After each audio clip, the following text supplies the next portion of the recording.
Mais une fois de plus, la plupart de mes collègues tirent des conclusions différentes de cette déclaration. Ils disent « Ah, maintenant nous devons fournir encore plus d'armes aux Ukrainiens, des armes plus importantes comme des F-16 et des missiles à longue portée. » Ils soutiennent que si nous ne faisons pas cela, alors après l'Ukraine, d'autres pays pourraient être attaqués, tels que la Géorgie, la Moldavie et même les États baltes et la Pologne.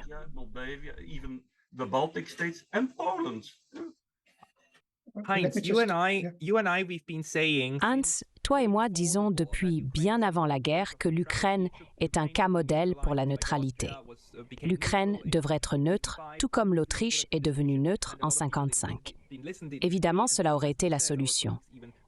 Beaucoup de gens n'ont pas écouté et certains n'étaient pas d'accord. Et même, comme le dit Tom, nos collègues nous ont combattus sur ce point. Pourquoi ? Pourquoi y a-t-il tant d'intellectuels en Europe qui pensent encore que la seule solution, le seul chemin vers la paix, passe par les armes, comme le suggère M. Stoltenberg? Pourquoi? Passons maintenant à la deuxième partie de cette discussion, où nous voulons débattre de ce que nous retenons de ces deux guerres qui nous ont pris par surprise. Les conflits en Russie, Ukraine et Israël-Palestine, en particulier l'offensive israélienne contre Gaza, sont au centre de l'attention. Nous enregistrons ceci 20 minutes avant qu'Israël ne présente sa défense à La Haye, aux Pays-Bas, et se défende devant la Cour internationale de justice, CIJ. Il a été accusé par l'Afrique du Sud de génocide et Israël dit que c'est de la calomnie. Mais à présent, le carnage à Gaza est juste au-delà de tout ce que l'un d'entre nous aurait pu imaginer il y a 3 mois. Tom, quand tu regardes ce qui s'est passé entre la Russie et l'Ukraine et ce qui se passe entre Israël et Gaza, qu'est-ce que cela nous dit sur l'état des affaires mondiales, de la politique mondiale et de la sécurité en Europe et en Asie? World affairs, of world politics, of security in Europe and Asia.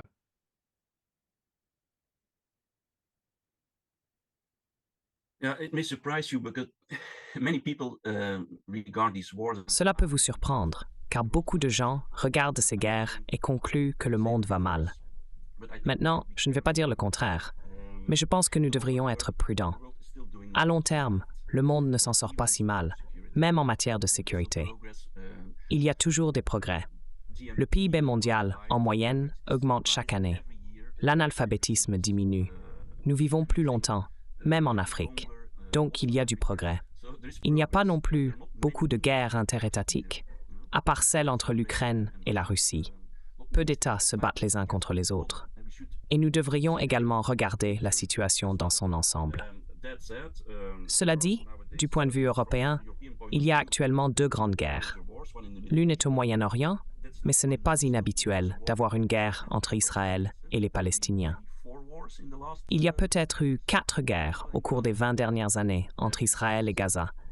Celle-ci est seulement une de plus, et bien sûr, une plus grande en ce qui concerne l'échelle de la destruction. Mais encore, à mon avis, elle se terminera dans quelques semaines ou mois. Et ensuite, toute la couverture médiatique se concentrera à nouveau sur la Russie et l'Ukraine. Oui. Et je laisserai à Heinz le soin d'approfondir la question de la guerre de Gaza. En ce qui concerne la Russie et l'Ukraine, c'est bien sûr nouveau pour l'Europe. Nous avons une grande guerre sur notre territoire. Selon The New York Times, 500 000 personnes ont été blessées ou sont mortes des 2 côtés.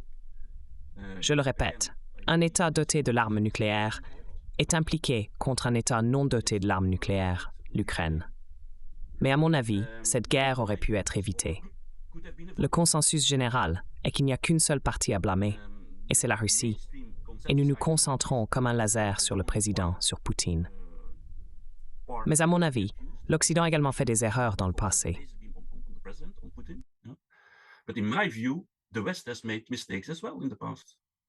Je partage cette opinion d'ailleurs. Je la partage dans une large mesure. Alors, pouvez-vous me dire pourquoi, quelles accusations portez-vous contre l'Occident?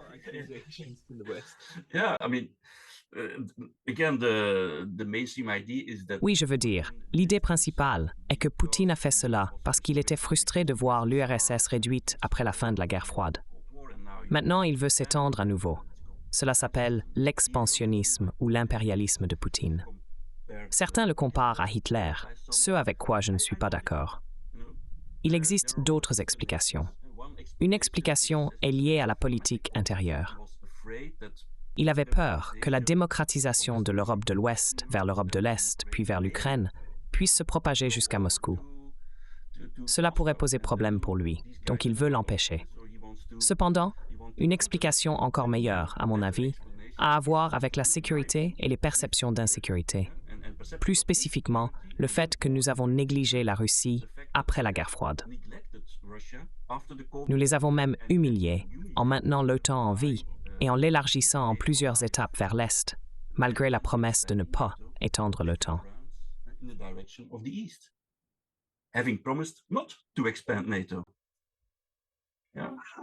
Combien de temps cela prendra-t-il? C'est ce que la Russie dit depuis avant le début de la guerre.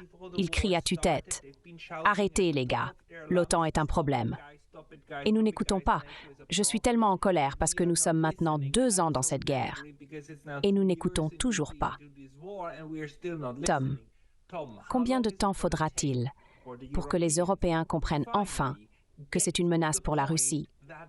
Quand l'Europe menace la Russie, ils disent la Russie ça menaçait. Combien pour comprendre cela?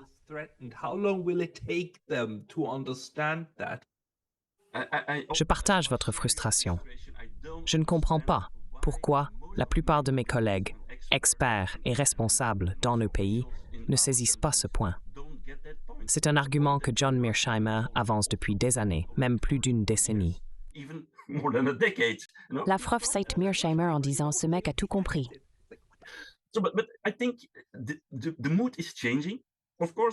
Je pense que l'ambiance change, parce que la nature de la guerre évolue.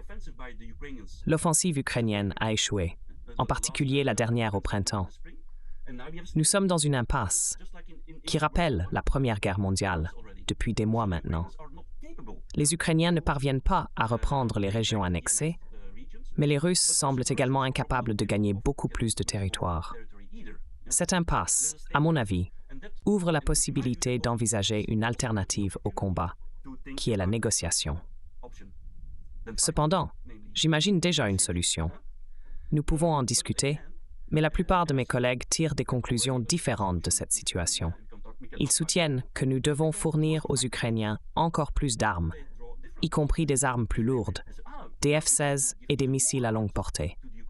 Ils croient que si nous ne le faisons pas, l'Ukraine tombera, et ensuite d'autres pays pourraient être attaqués. Des pays comme la Géorgie, la Moldavie et même les États baltes et la Pologne.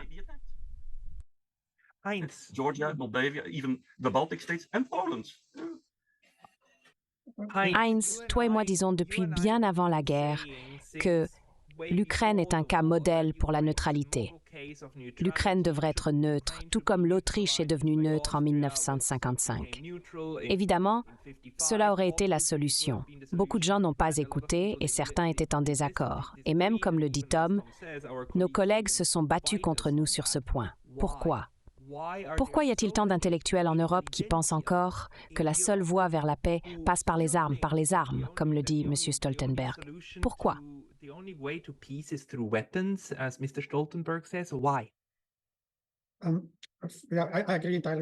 Je suis entièrement d'accord avec Tom que la véritable raison est la sécurité.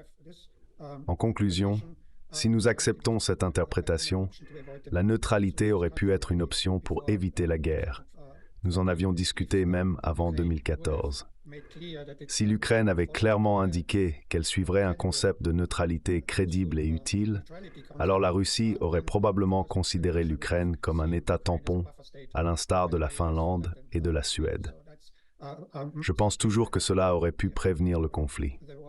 Cependant, si l'on croit que le problème n'est pas la sécurité mais l'impérialisme, alors une conclusion différente pourrait être atteinte. Mais permettez-moi de présenter des preuves suggérant que l'impérialisme est une explication peu probable.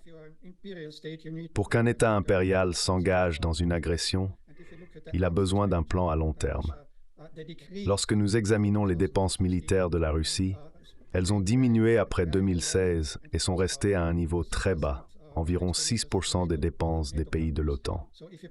Comparez Poutine à Hitler, par exemple. Les dépenses militaires de Hitler représentaient les 2/3 de celles des pays européens de l'époque, indiquant un plan à long terme pour l'agression. La Russie, en revanche, n'avait pas un tel plan. Ses préparatifs militaires pour une expansion impériale étaient insuffisants.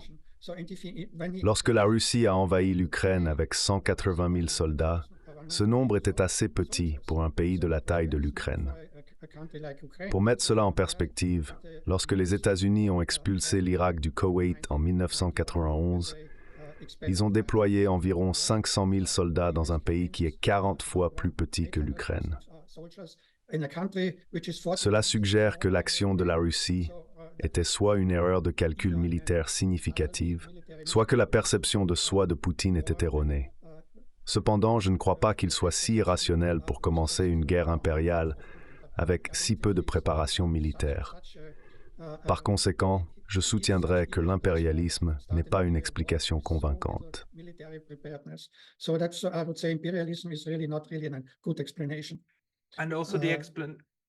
De plus, l'explication selon laquelle Poutine veut arrêter la démocratisation ne tient pas la route. Tom, mon principal exemple pour montrer que cela ne peut pas être le cas est la Mongolie, qui se trouve de l'autre côté de la Russie. La Mongolie se démocratise magnifiquement depuis les 25 dernières années. Ils sont devenus de plus en plus démocratiques à chaque série de réformes. Ni la Russie ni la Chine ne voient cela comme un problème. Tant que ces États ne représentent pas une menace sécuritaire, les grandes puissances n'ont pas de problème avec les États démocratiques. Ce qui leur pose problème, c'est la militarisation de ces États contre eux. Tom, vois-tu une issue? Tu parlais d'une issue possible maintenant que nous sommes essentiellement dans une impasse. Quelle serait une issue réaliste?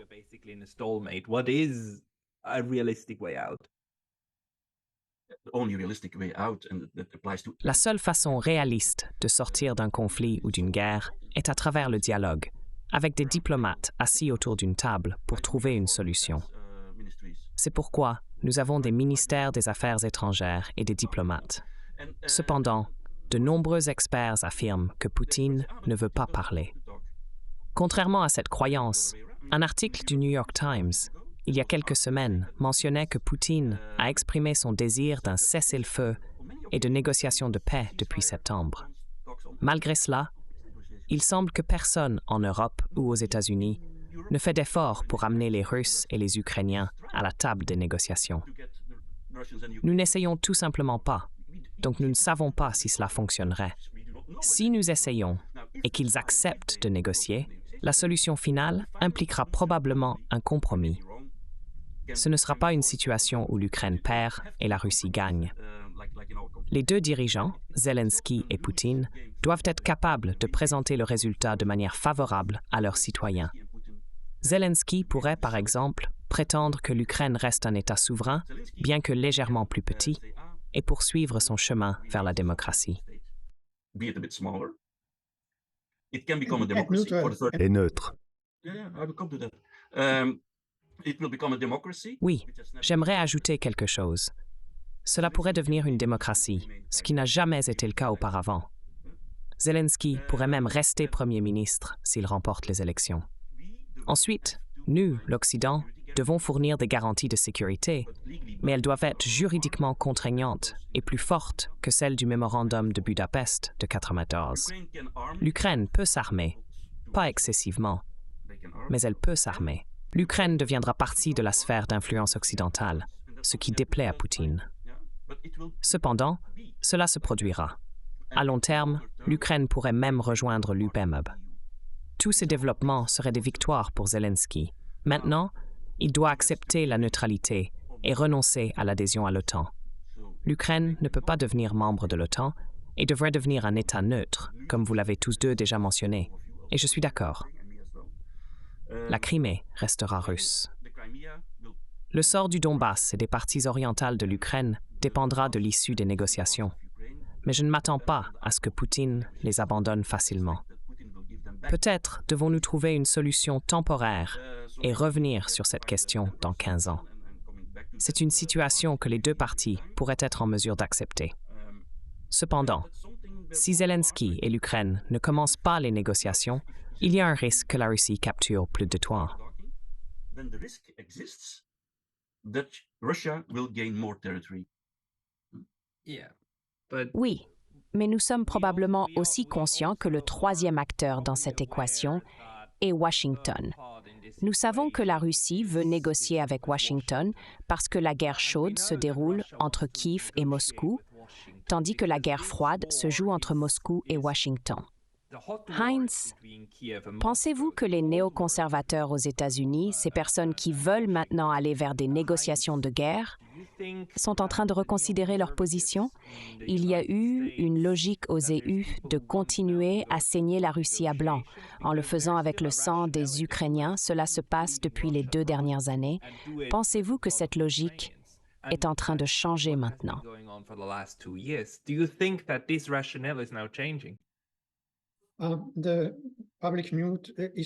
L'humeur publique est en train de changer à Washington, non pas tant à cause de nouveaux comptes rendus, mais plutôt en raison des changements au sein de la population et du gouvernement suite à la contre-offensive ratée de l'Ukraine. Certaines voix suggèrent que nous trouvions une autre solution, peut-être dans la lignée de ce que Tom a décrit. Cependant, j'ai l'intuition que l'issue de la guerre ressemblera à une impasse à la coréenne.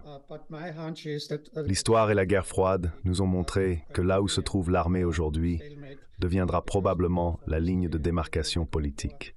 Nous pourrions voir un nouveau rideau de fer s'étendre de l'Arctique à travers l'Ukraine jusqu'à la mer Noire. Avec la Finlande et la Suède devenant membres de l'OTAN, elles seront du côté occidental de l'OTAN, faisant de la Finlande un État de première ligne. Je me demande pourquoi la Finlande échangerait son statut d'État tampon pour un statut d'État de première ligne, qui est beaucoup moins sûr. Le ministre finlandais des Affaires étrangères a récemment admis dans une interview qu'il n'y avait pas de menace directe de la part de la Russie et que ce n'était pas la véritable raison pour laquelle la Finlande a rejoint l'OTAN. La raison principale était de faire partie de la famille occidentale des nations au sein de l'OTAN. Ainsi, la guerre pourrait se terminer d'une manière similaire à la guerre froide ou à la guerre de Corée.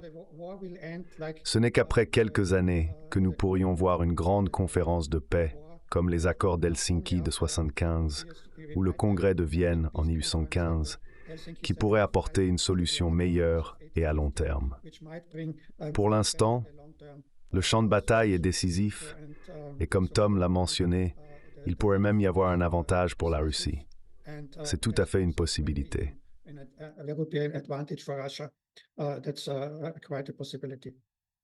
Tom, Heinz a évoqué la possibilité qu'un nouveau rideau de fer se rabatte sur l'Europe.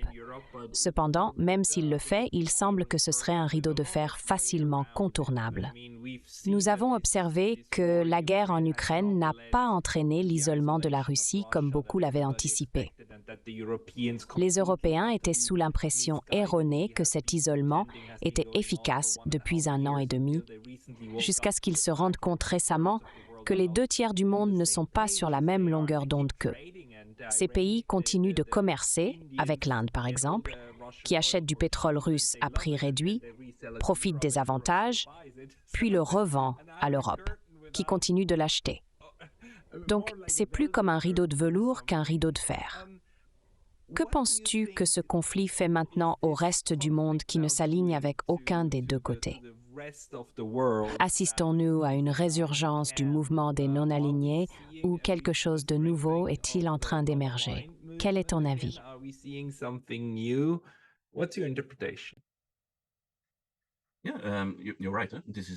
Oui, tu as raison, c'est correct. Les sanctions que l'UPOD et les États-Unis ont imposées à la Russie ne sont pas suivies par la Chine, l'Inde, l'Afrique, l'Amérique latine ou le Moyen-Orient. Alors, qui est isolé?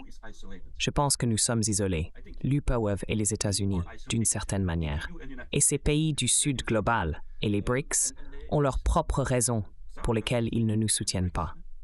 Il y a des raisons idéologiques, économiques et des raisons qui ont à voir avec les intérêts nationaux, ce qui est normal. Donc c'est symbolique de la manière dont le monde change de l'unipolarité et la bipolarité vers un monde multipolaire, à mon avis. Parfois, il semble que beaucoup, dans les établissements de politique étrangère en Occident, ne comprennent pas ce point, vivant encore dans le passé.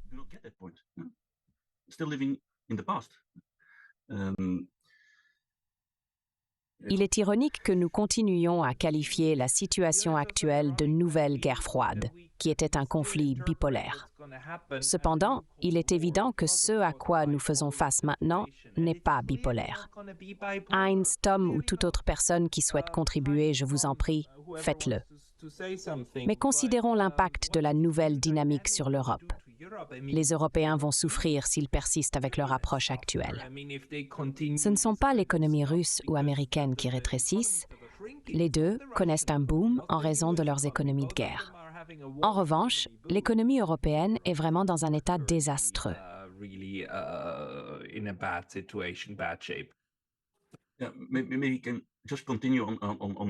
Peut-être pouvons-nous continuer à discuter du rôle de l'Europe. Je pense que la guerre en Ukraine devrait nous inciter à reconsidérer nos intérêts européens. La principale erreur dans le passé a été l'expansion de l'OTAN, en particulier en ce qui concerne l'Ukraine, lors du sommet de Bucarest en 2008. À cette époque, des dirigeants européens, comme Merkel et Sarkozy, n'étaient pas en faveur de l'inclusion de l'Ukraine dans l'OTAN. Ils étaient contre. Cependant, nous avons été pressurés par les Américains, par Bush, pour accepter, contre nos propres intérêts. Et nous avons accepté. Il est documenté que la Géorgie et l'Ukraine deviendraient membres. Cela a franchi la ligne rouge majeure de Poutine. Par conséquent, Poutine était très en colère. Et maintenant, cette guerre nous revient comme un boomerang pour nous frapper en Europe. Les réfugiés de l'Ukraine sont en Europe, pas aux États-Unis. L'inflation a été élevée en Europe, pas aux États-Unis. Comme vous l'avez mentionné, les États-Unis en bénéficient. Auparavant, nous achetions du gaz russe à un coût relativement bas. Maintenant, les Européens achètent du gaz américain, qui est plus cher et plus polluant. De plus, nous achetons du gaz supplémentaire auprès d'autres autocraties au Moyen-Orient. Donc, il ne s'agit pas seulement de démocratie et de droits de l'homme. Il s'agit de quelque chose d'autre.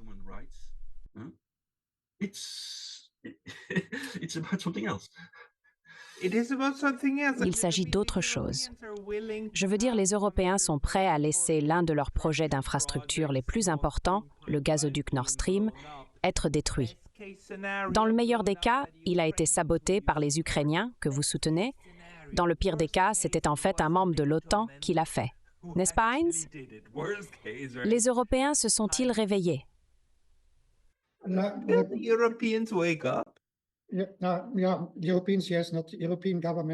Européens, oui, mais pas les gouvernements européens. Je veux aborder cet argument. Je crois effectivement que nous vivons une nouvelle forme de multipolarité, comme vous l'avez tous deux mentionné. Sur le plan économique, nous avons les États BRIC. Cependant, sur le plan géopolitique, nous avons une dualité de polarité avec la Chine et les États-Unis, ainsi que la Russie et l'Occident au sein de l'Europe. Il y a deux lignes de front distinctes. La multipolarité en soi n'est pas intrinsèquement pacifique. Nous l'avons vu de nombreuses fois tout au long de l'histoire européenne, en particulier avant les Premières et Secondes Guerres mondiales. Si nous avons une multipolarité sans multilatéralisme, et considérant que le multilatéralisme est en déclin, nous sommes confrontés à une situation très dangereuse. Ce n'est pas seulement Trump qui a considérablement affaibli de nombreuses institutions multilatérales. Biden ne les a pas non plus entièrement revitalisées, à l'exception de la réadhésion à l'accord de Paris sur le climat. Concernant votre question, Pascal, à propos des Européens, je veux me référer à une enquête menée par le Conseil européen des relations étrangères basé à Bruxelles. Il réalise cette enquête tous les 2 ans, demandant aux citoyens de l'Union européenne leur position en cas de conflit entre la Chine et les États-Unis. Fait intéressant, ils n'ont pas précisé s'il s'agissait d'un conflit militaire. So they didn't even ask military conflict, they only asked conflict. Which side would you take? Ils n'ont demandé que sur le conflit. De quel côté prendriez-vous parti? Alors la Chine, très peu. Mais les États-Unis, pas tant que ça non plus, parce que 60 à 65% des Européens diraient qu'ils préféreraient rester neutres. Cela, bien sûr, a été un choc pour la communauté transatlantique. Ils ne seraient pas d'accord. La plupart d'entre eux ne diraient pas les États-Unis, mais la plupart préféreraient rester neutres. Et c'est quelque peu rationnel, parce que si vous regardez les derniers documents de l'OTAN, ils incluent déjà la Chine dans les engagements de l'article 5. Donc, s'il y a une soi-disant attaque hybride, malveillante ou cyberattaque par la Chine, l'article 5 pourrait être invoqué. Cela signifie que les pays européens devraient également aller en guerre contre la Chine si les choses venaient à se corser. Donc nous avons ce problème géopolitique, la polarisation dans le monde, globalement, mais aussi en Europe. Bien sûr, vous pouvez aussi avoir du commerce, mais la géopolitique l'emporte toujours sur le commerce. Comme nous l'avons vu avant la Première Guerre mondiale, il y avait un énorme commerce entre les parties qui allaient plus tard se faire la guerre, avec interconnexion et interdépendance. Et une fois qu'ils ont pris une décision pour la guerre, la géopolitique a dominé.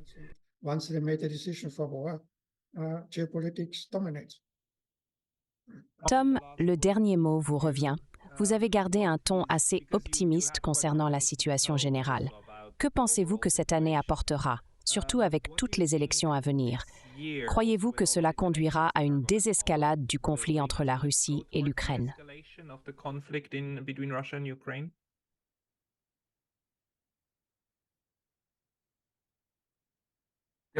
Nobody can predict the future, neither do I. But Personne ne peut prédire l'avenir, et moi non plus. Cependant, je suis un peu plus optimiste que Heinz. Je ne crois pas à un retour à une situation de guerre froide. L'élément idéologique n'est plus présent, contrairement au XXe siècle. La Russie sera toujours le voisin de l'Europe, pas des États-Unis. En tant qu'Européens, nous devons trouver un modus vivendi, une manière de coexister avec la Russie. Si nous y parvenons avec succès, l'Ukraine en bénéficiera automatiquement. Mais cela ne fonctionne pas dans l'autre sens. Avoir de bonnes relations avec l'Ukraine ne garantit pas de bonnes relations avec la Russie. Nous avons fait une erreur. Nous aurions dû d'abord améliorer nos relations avec la Russie, puis avec l'Ukraine. Nous avons besoin d'un nouvel ordre de sécurité euro-atlantique. Une remise à plat, quelque chose comme un Helsinki 2, comme Heinz l'a suggéré, qui inclut à la fois la Russie et l'Ukraine. Je pense que c'est possible, mais pas pour cette année ni la suivante. Il faut d'abord que les émotions se tassent. Mais en fin de compte, c'est l'approche la plus réaliste, quelque chose que Kissinger aurait proposé.